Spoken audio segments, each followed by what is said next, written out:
As operadoras de saúde devem cobrir cirurgias plásticas pós-bariátrica? Olá, tudo bem com você? Sou Ana Lívia Brum, sou advogada. Segundo dados da Sociedade Internacional de Cirurgia Plástica, o Brasil se encontra em segundo lugar no ranking internacional de realizações de cirurgias plásticas, perdendo apenas para os Estados Unidos. Claro que, considerando essa alta procura pela realização desses procedimentos, surge a dúvida: o plano de saúde tem o dever de cobrir essas cirurgias plásticas? Bom, a resposta nunca é tão simples, né? A regra geral é clara: procedimentos de caráter estético não são de cobertura obrigatória pelos planos de saúde. Agora, a questão fica um pouco mais complexa quando a cirurgia plástica está diretamente relacionada a um procedimento anterior, como é o caso da cirurgia bariátrica, que é justamente sobre o que nós vamos conversar hoje. A cirurgia bariátrica é um procedimento indicado para tratar casos de obesidade grave. É a conhecida redução de estômago. Nesses casos, as pessoas que enfrentam a obesidade e se submetem a esses procedimentos passam por uma série de alterações físicas e emocionais. Considerando essa massiva perda de gordura, por muitas vezes se verifica um grande excesso de pele em diversas partes do corpo. E aí então é recomendado pelo profissional assistente que sejam realizadas cirurgias plásticas. Mas aí fica a dúvida: como que a operadora de saúde lida com esses pedidos? Bom, em regra, como já falamos, as cirurgias plásticas têm caráter estético e procedimentos estéticos não são de cobertura obrigatória pelos planos de saúde.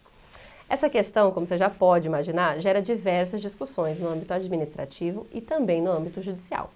Nesse caso, considerando a quantidade de processos e recursos judiciais versando sobre o mesmo tema, o dever de cobertura das cirurgias plásticas pós-bariátrica foi objeto do tema 1069 do Superior Tribunal de Justiça, que foi afetado pela sistemática dos recursos repetitivos. Calma, eu explico. Em resumo, recursos repetitivos são aqueles que são julgados pela sistemática que está descrita lá no Código de Processo Civil, em que o STJ define uma tese que deve ser aplicada aos processos em que se discute a mesma questão de direito. Ou seja, não se julgam as individualidades de cada caso, mas se fixam teses que são aplicáveis em casos idênticos. Justamente nesse caso do tema 1069, a Corte Superior, ao analisar a questão, fixou justamente duas teses sobre o caso.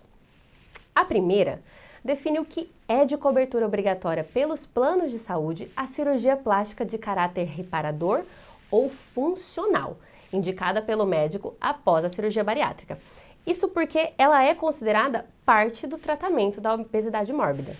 Já a segunda tese, ela estabelece que, havendo dúvidas justificadas e razoáveis quanto ao caráter eminentemente estético da cirurgia plástica indicada, a operadora do plano de saúde pode se utilizar do procedimento da junta médica. Esse procedimento da junta médica, ele está regulamentado pela ANS, através de resolução normativa. A junta médica, ela deve ser formada justamente para solucionar essa divergência técnica. Ou seja, se a auditoria da operadora entender que parte ou todos os procedimentos solicitados pelo médico não têm caráter reparador, a despeito do parecer do médico solicitante, a operadora, se valendo da junta médica, vai avaliar a questão de uma forma técnico-assistencial. Isso não significa, conforme a tese fixada pela Corte Superior, que o parecer divergente emitido pela junta médica impossibilite o exercício do direito de ação pelo beneficiário, que de fato pode tomar as medidas cabíveis administrativamente ou judiciais que ele entender necessária. O texto legal é claro quanto à exclusão de procedimentos clínicos e cirúrgicos de finalidade estética, como a gente já estabeleceu aqui. Porém, nesses casos, o entendimento judicial observa justamente o caráter reparador das cirurgias plásticas, considerando que, em algumas situações, a plástica ela não se limita apenas a rejuvenescer ou aperfeiçoar a beleza corporal, mas tem como principal função reparar ou reconstruir parte do corpo humano, ou ainda prevenir outros males de saúde. A Corte Superior já tem jurisprudência no sentido de que todo tratamento relacionado à cura da doença deve ser coberto pelas operadoras de saúde. E, nesse caso, o entendimento do julgamento do tema 1069 foi na mesma linha. Isso porque, considerando que o excesso de pele pode efetivamente provocar outras complicações de saúde ao beneficiário, deve ser avaliada a questão caso a caso.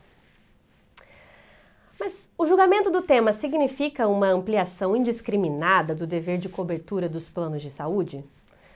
Não significa. Isso porque não há dever de cobertura irrestrita no âmbito da saúde suplementar. Não é qualquer cirurgia plástica que vai ser de cobertura para os beneficiários que se submeteram à bariátrica. Isso porque não se pode ampliar a cobertura para incluir todo tipo de tratamento complementar, especialmente se não objetivam a restauração funcional. Logo, considerando as teses fixadas, as operadoras que verificarem através de suas auditorias que há fundadas dúvidas acerca do caráter estético ou funcional do procedimento de cirurgia plástica que foi solicitado, devem fazer uso do procedimento da junta médica, que está regulamentado na Resolução Normativa 424 da ANS, observando ali todos os requisitos para que esse procedimento de junta médica não seja considerado abusivo. E aí, ficou alguma dúvida? Conhece alguém que gostaria de entender mais sobre esse assunto? Compartilhe! Gostaria de entender mais sobre o procedimento da junta médica e como ficam os processos em andamento sobre esse tema? Não deixe de comentar e nos vemos em um próximo vídeo.